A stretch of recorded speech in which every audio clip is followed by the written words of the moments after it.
semesta selalu ada hikmah. Bismillahirrahmanirrahim. Assalamualaikum warahmatullahi wabarakatuh. Alhamdulillah kita ketemu lagi di acara ini dan tentu bakal ngobrol sama tokoh-tokoh inspiratif yang kalau udah nyampe sini pasti karena berbuat sesuatu yang luar biasa. Hari ini adalah Ustadz Budi Santoso.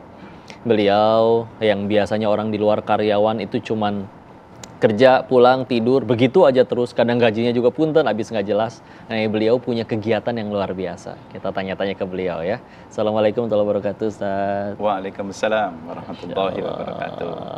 Ustaz, sehat? Alhamdulillah. Betul ya, namanya Ustadz Budi Santoso. Iya, alhamdulillah, betul sekali. Alhamdulillah, ini ya. saya dengar tentang gerakannya yang luar biasa nih. Buat gerakan apa ini, Ustadz Budi? Disebut gerakan, ya alhamdulillah memang kita sudah 12 tahun bergerak. 12 ini tahun. Ya, kita dalam hal ini mengurusi memungut pahala, memungut rahmat Allah yang orang nggak tertarik di situ. Masya Allah. Kadang-kadang kan orang kalau berbuat sesuatu itu kan kalau ada yang banyak melihat dan jelas ininya gitu. Tapi kalau yang kami urusin adalah justru orang-orang yang tersisihkan. Jadinya mereka ini diantaranya adalah sahabat-sahabat kita kaum difabilitas tunanetra. Ya, dari situ saya janjian nih kumpul di rumahnya. Ini sahabat kita ini di Pak Nur Salim, rumahnya kecil 1 petak, kalau selonjor nggak bisa kok. Ini berarti dari santri pertama ya? Iya, santri pertama beliau. Ya, ini Pak Nur Salim namanya ya. Jadi kita kumpul, itu ada yang di teras, ada yang di ruang tamu, ada di gang menuju kamar mandi gitu. Ada di situlah. Ada berapa waktu itu yang udah kumpul? Ada 25 orang. Tunanetra semua? Tunanetra semuanya. Terus saya kumpul, saya dengerin apa bapak-bapak, ibu-ibu sebenarnya apa sih yang bisa kita bantu gitu. Iya Pak, Pak Budi, kalau memang bisa, tolong dong kita dibantu untuk ini teman-teman supaya bisa ngaji gimana. Bukan hanya dengerin ngaji kok ya, tapi bisa ngaji itu caranya gimana. Baca Al-Quran gitu. ya. Iya. Akhirnya mereka itu pengen gitu bisa seperti orang-orang normal seperti kita ini dikasih dong kesempatan. Cuma memang selama ini mereka itu nggak tahu harus bagaimana, harus dari mana memulai gitu. Dan siapa yang mau mengawal, mendampingi mereka gitu. Akhirnya kita dapat tuh sewa rumah kok. Sewa rumah. Dari mana dananya akhirnya waktu nyewa? Itu uang pribadi kok. Uang pribadi. Uang pribadi. Sewa tahunan gitu ya. Sewa tahunan. Gitu kalau nggak salah waktu itu 12 juta. Setahun. 12 juta ya Pak Nur Salim ya. Untuk itu kumpul setiap hari dengan 25. Jadinya gini, ketika kita kumpul kan ngaji nih. Saya nyari gurunya dulu kok yang bisa baca Quran Braille. Nah, setelah saya dapat, akhirnya yang udah mulai ngaji nih. Gitu. Yang dari Bogor dengar. Yang dari Kreo dengar. Yang dari Ciledug dengar, datang tuh 1 orang, 2 orang kan nggak muat kok. Akhirnya Pak, saya itu ada komunitas di Bogor, gimana ya bisa diadakan seperti ini gitu. Lalu kita lah buat siapa. Kalau di Bogor lebih ngenes lagi. Masalahnya kalau kita lewat gangnya itu orang nggak bisa harus miring gini kok. Saking sempitnya. Saking sempitnya. Dan itu sampai di dapur belajarnya. Duduk-duduk di dapur ya Allah. Sampai di dapur. Jadi sekian banyak sebetulnya ya. Cuma banyak sekali di Bogor itu sampai sekarang kok, mohon maaf di Bogor itu yang daftar sekarang ada 40 orang. Tapi kita belum berani memfasilitasi karena kita terbatas, tempatnya terbatas untuk pendanaannya gitu. Akhirnya ngajak orang-orang nggak sih Pak? Kenapa? Untuk ngajak orang-orang yang mau ikut terlibat barangkali di luar sana juga pasti banyak orang baik pengen kontribusi. Sebagian ada tapi yang mau continue nih kok. Oh iya, banyak kan ya. Kita sering dapat, senangnya orang itu kan event Ramadan, event ini mereka nyantuni musiman gitu. Musiman. Cuma masalahnya buat mereka ini kan ingin belajar ngaji kan nggak musiman. Mereka tiap saat pengen ngaji, saat pengen terus belajar seperti itu. Respon keluarga gimana nih Pak? Akhirnya Bapak yang harusnya kerja tapi juga harus ikut ngebantu mereka terjun langsung. Ya komitmen kok sebelum kita nikah, saya ngomong ke istri saya, mohon maaf nanti mungkin ada sebagian waktu yang harus dikorbankan. Itu penting banget ya, dan gitu. Mendukung ya. Dan alhamdulillah istri mendukung. Justru kadang-kadang istri kalau event tahunan istri lah yang nuntun tunanetra, istri saya yang bantuin ke sana kemarin itu istri saya. Gitu. Karena banyak yang istilahnya pengen dalam kebaikan tapi mentok gara-gara dengan pasangan hidupnya. Iya betul. Dan Pak Salim tadi ya. Iya betul. Insya Allah. Boleh tanya, ada keahlian apa lagi, keterampilan yang setiap hari untuk bertahan hidup? Sehari-hari saya, profesi saya ngurut bisa mijit, ngurut, pijet. Taruh. Yang kedua kalau ngurut sepi, dagang kerupuk. Keliling ya. Dulu pernah jualan pulsa pernah gitu.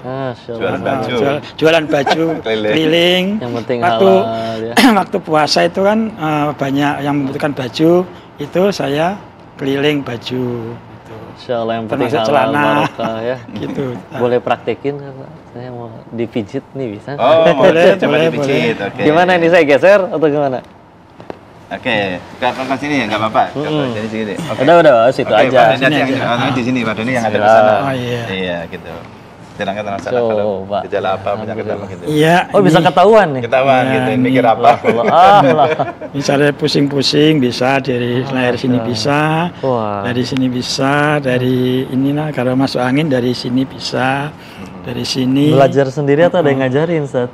Dulu sekolah. Oh, ada sekolahnya. Sekolah saya di asrama di Kudus. Acara kita tutup dulu karena saya keenakan kita tidur. Oke. Masya Allah. Masya Allah. Oke teman-teman, ini saking kau pengen nikmatinnya, kita bakal ketemu lagi di segmen selanjutnya ya. Di acara Sah, Selalu Ada Hikmah. Masya Allah. Ini kan ada 2 lembar nih. Bisa ngebedain nggak? Coba. Insya Allah bisa kalau udah lebar ya. Kalau duit sekarang agak susah. Ini. Oke. Ini dibedain dulu. Oh, dari panjangnya. Ini ada 50, ada 100 ini. Betul. Betul. Tapi kan di luar sana kalau misalkan ya, ini juga harus ada perbandingan kan ya. Iya. Tapi pernah Pak ketipu, Pak? Pernah. Apa bahkan sering? Ya sering ya nggak bayar pernah, kabur pernah.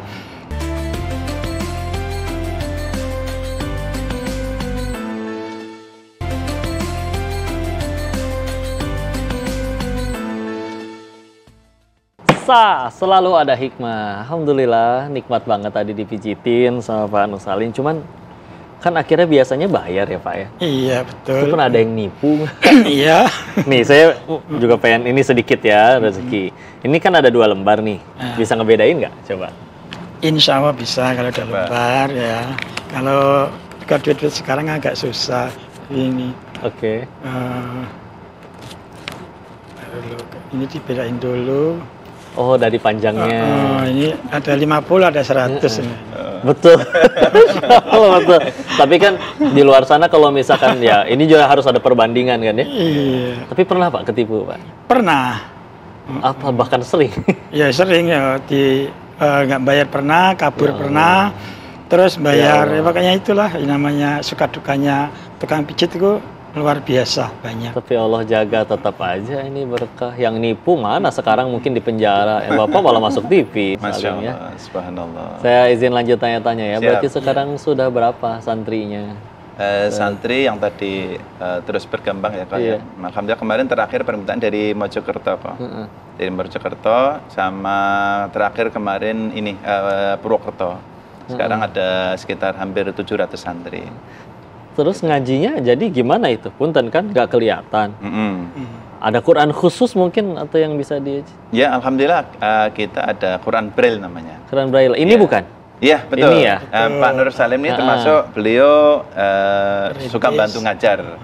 Oh, dari yang tadi ya belajar sekarang udah bisa ngajar. Ya sekarang udah bisa ngajar. Masya gitu. Allah. Ajarin saya juga dong. Ini gimana? Iya boleh. Bedanya apa sama Quran biasa? Ini coba Pak lihat. Nur ini di depan. Ini taruh dulu. Taruh dulu. Ini Pak Monggo. Nur. Ya. Ya. Oh jadi dari kiri kalau Quran Braille. Mau baca apa mau belajar? Coba. Coba Pak Nur. Kalau misalkan Pak Nur baca coba yang lagi dipegang itu ayat. Ini juz 1 ya berarti ya. Juz 1 ya. Al-Fatihah sampai Al-Baqarah. A'udzu billahi minasyaitonir rajim. Bismillahirrahmanirrahim. Alif Lam Mim. Dari yang pertama. Dzalikal kitabul la raiba fihi hudal lil muttaqin. Satu lembar cuma segitu doang ya. Satu lembar segitu ya. Alladzina yu'minuna bil ghaibi wa yuqimunas sholat wa yuqimunas sholata wa mimma razaqnahum yunfiqun. Jadi per hurufnya itu dengan kita ngeraba titik-titiknya itu. Iya, betul. Perlu berapa lama belajarnya? Kalau belajar gitu, Pak. kalau Dari dari nol Dari gitu, orang awam, Pak, dari orang kalau awam. orang awam itu lama. Kalau orang awam, kalau orang sudah pernah belajar sekolah itu agak cepat. Kalau dari nol, benar-benar dari nol itu kadang-kadang setahun belum lancar. Karena benar-benar alif itu apa, ba iya, itu kayak gimana, iya, sa itu karena kayak gimana, titik-titiknya kan benar-benar ya. Titik-titiknya memang sangat rumit. Kalau udah terbiasa sih enak gitu. Dan kalau yang bisa ngelihat aja mesti belajar dulu, ada dulu dari Iqra. Iya, Ini betul. sekarang langsung Quran. Langsung Dan Quran. pemirsa lihat, ini satu buku gini itu bukan satu Quran. Ini cuma satu juz. juz. Saya boleh kasih lihat ke kamera ya. Oh, boleh. Masya Allah. Tuh, lihat. Pakai titik-titik gini pemirsa. Dan juga kalau di Quran yang kita lihat biasa itu dari kanan ke kiri, ini kiri ke kanan jadinya. Iya, betul. Heeh, jadi ngikutin. Dan tadi kan kalau misalkan di mushaf standar itu kan satu halaman 15 baris tuh yang Iya. udah standarisasi. Ini cuma Kalau ini satu cuma baris, tiga, tiga ya, baris. 3 barisan. Jadi paling cuma ada, bahkan kalau satu ayat yang panjang banget bahkan berarti harus ganti halaman. Masya Iya, Allah. betul, betul. Proses pahalanya lebih banyak. Justru harusnya kita yang iri, Masya Allah. Alhamdulillah. Berarti sekarang udah ngajar berapa? Udah pernah ngajar berapa orang nih? Saya di MQ 1 karena saya perintis, ya belajar dari awal, terus sekarang alhamdulillah selama 12 tahun sekarang sudah lancar, sudah bisa ngajar teman-teman yang belum Pemula. masih pemula. Ustadz ini tuh berarti kiai, tapi Masya Allah sambil masih harus menjalani kegiatan sehari-hari. Tadi yang jualan bisa nyasar nyampe ke kuburan itu saya masih. Tadi pas lagi jualan apa? Jualan kerupuk. Karena nggak ada yang nuntun, jadinya jalan aja. Masuk ke kuburan. Ke Iya, kuburan. Orang yang neriakin itu akhirnya nolong nggak? Ini akhirnya beli yang nolong. Oh, Beli alhamdulillah. gerobak ya. Sampai akhirnya pulang laginya kan gimana ngapalinnya? Ya, karena itu sudah lokasi ini, kalau itu yang nyasar itu yang baru, yang lokasi udah Oh, lokasi biasa baru. ya, Oke. kerja biasa ya, Lokasi baru. lancar gitu. Daya jelajahnya ada yang memang yang udah benar-benar tahu ya. Betul. Jalan berapa langkah ini bakal tembusnya kemana. Iya, betul. Biasa kan paling rumah dulu aja. Saya punya kakaknya nenek, dulu saya tinggal dengan beliau. Itu juga sampai udah bisa di rumah tuh tahu mandi, tahu cara nyalain kompor buat manasin air sendiri dari kamarnya ke dapur. Karena memang dihafal. Nih ini keluar, belok kanan. Masya Allah. Perjuangan banget. Ya. Kalau metode ngapalnya ini gini, belajarnya itu ada kelas-kelasan kok. Iya, ada tingkatannya kelas, udah. iya, ada kelas yang Iqra. Dasar. Ya, Iqra Braille juga ada. Berarti Iqra oh, Ada. 6 tingkat juga? Iya, Iqra Braille ada Iqra 1, Iqra 2, Iqra 3 juga ada gitu. Iqra 6. Jadi ini yang kelas awal nih. Biasanya yang kalau sudah sepuh-sepuh itu yang butuh waktu lama. Masya gitu. Allah, banyak banget hikmah pemirsa yang bisa diambil hari ini. Dan insya Allah, kalau pengen belajar dan tanya-tanya ngobrol lagi lebih lanjut, maka jangan kemana-mana ya. Tetap di Sah, selalu ada hikmah. Beliau ini suami istri tunanetra kok. Iya. Ya Dan anaknya sudah selesai kuliah. Ada aplikasi pinjaman online pinjol. Sementara di sisi lain mereka susah, di sisi lain mereka terpaksa untuk menghidupi anaknya supaya bisa sekolah, anaknya supaya bisa ini. Gimana sih kok sebenarnya kalau memang pinjol untuk teman-teman disabilitas nih yang memang Iya. terpaksa dan terdesak sekali itu gimana kok kalau dalam tujuan ini? Satu hal yang kau yakini itu sebetulnya harusnya yang pada ngakunya normal ini sih yang harus ketampar ya.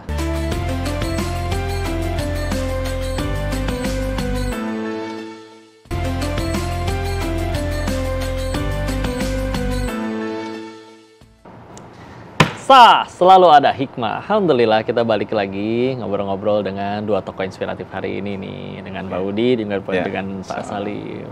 Ya ini kok mohon maaf. Iya, gimana Udi? Tentunya kalau teman-teman tunanetra kan juga mereka harus melangsungkan kehidupannya, Betul. keluarganya, anak sekolahnya. Beliau ini suami istri tunanetra kok. Iya. Ya, Dan anaknya sudah selesai kuliah. ya, anaknya sudah selesai kuliah. Selesai kuliah. Dua-duanya udah selesai. Sudah selesai Tapi kuliah. anak alhamdulillah Alhamdulillah normal. enggak. Nah, Alhamdulillah. gitu. Cuma memang ada kasus-kasus tertentu nih kok. Iya. Mohon izin saya bertanya dalam sisi tinjauan agama. Iya, Kan teman-teman tunanetra ini kadang-kadang kan nggak semua rezekinya mulus. betul. Nggak seperti beliau kadang-kadang jualan laku. Sekarang Iya, ini paling betul. sulit nih jualan. Betul, kerupuk. Betul, Nah, betul. Apalagi dulu zaman Covid, coba bayangin kok. Iya, Nggak bisa ya mijit, Allah. jualan keluar nggak boleh, ngandelin bansos seminggu habis. Iya. Kadang-kadang mereka harus daftar KTP, harus ke fotokopi, kan repot kan. Nah, ini ada kasus seperti bagaimana sih tinjauannya dalam agama. Mereka ini kan kadang-kadang buntu, mau minjem di bank nggak dipercaya, tetangga mungkin sekali dua kali oke. Mereka kan punya handphone kok, kan buka-buka ini, ada aplikasi pinjaman online pinjol. Sementara di sisi lain mereka susah, di sisi lain mereka terpaksa untuk menghidupi anaknya supaya bisa sekolah, anaknya supaya bisa ini. Gimana sih kok sebenarnya kalau memang pinjol untuk teman-teman disabilitas nih yang memang terpaksa dan terdesak sekali, itu gimana kok kalau dalam tujuan ini? Satu hal yang kau yakini itu sebetulnya harusnya yang pada ngakunya normal ini sih yang harus ketampar ya, karena dengan kelebihan yang harusnya dia punya harusnya jadi manfaat bagi beliau-beliau ini. Tapi ya Allah, kita lihat aja yang matanya normal aja malah ngaji, dan sudah ngaji udah tahu ilmunya pun juga malah masih ada yang tergelincir. Kau meyakini Allah dengan maha adilnya itu akan menerapkan di mana kalau misalkan memang benar-benar kayak kepepet atau bahkan tidak tahu.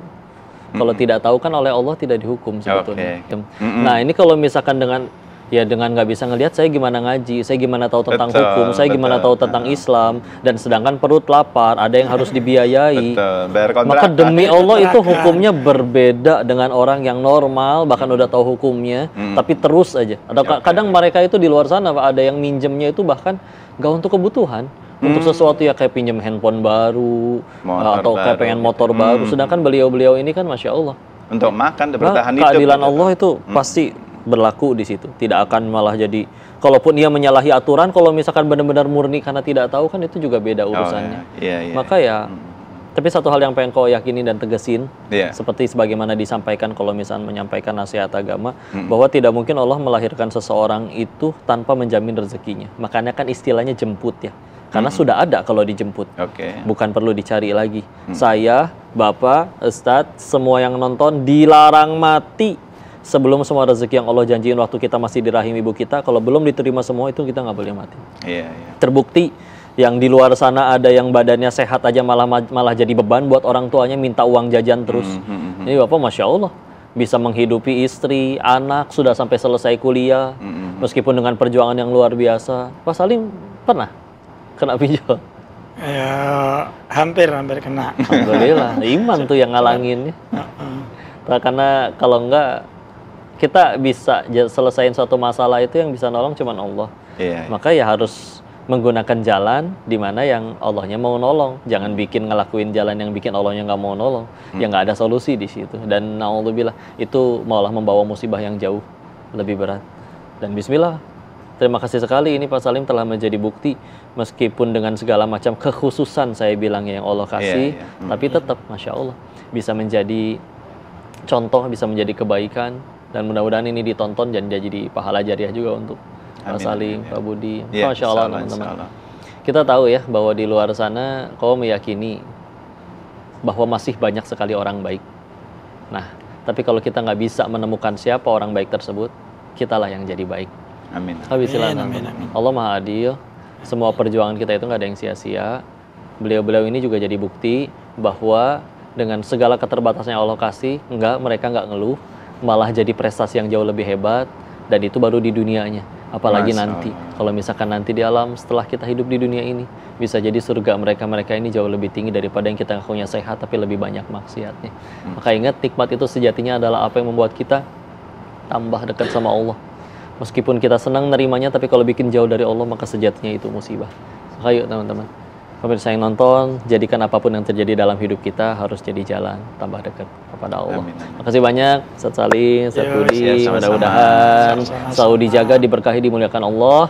Terima kasih sudah mau datang ke sini. Semoga beliau-beliau ini selalu dijaga sampai nanti surganya Allah. Pemirsa, alhamdulillah selesai sudah pertemuan kita kali ini, dan jangan lupa kita akan ketemu lagi di episode selanjutnya dengan tokoh-tokoh luar biasa ya. Maka nantikan episode selanjutnya di acara Sah Selalu Ada Hikmah. Barakallahu fikum. Assalamualaikum warahmatullahi wabarakatuh. Waalaikumsalam. Alhamdulillah.